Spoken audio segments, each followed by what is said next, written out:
मैं स्टेज ते खलोता, मैं वल्ला बा खुदा कसम चा के आदा पिया, मैं अवाम दी फरमाइश तो इलावा ज्यादा कदी नहीं पढ़िया। मैनू अवाम तंग कर दी है तो मैं पढ़ता नहीं, तो मैनू सीनियर का बड़ा ख्याल रहा है। 14 साल मैं ड्यूटी दी है, 14 साल मैं जुतियां चाहिए था जिस मुकाम ते खलोता। ये मेरे उस्तादा दी दुआ है।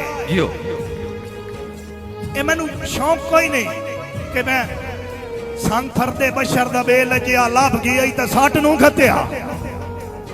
संग फरदे बशर दा बेल लजिया लभ गई तो सट नू खत्या। बस इको एक मांगवियां पीकां दा झूठा ले आई ता सट नू खत्या।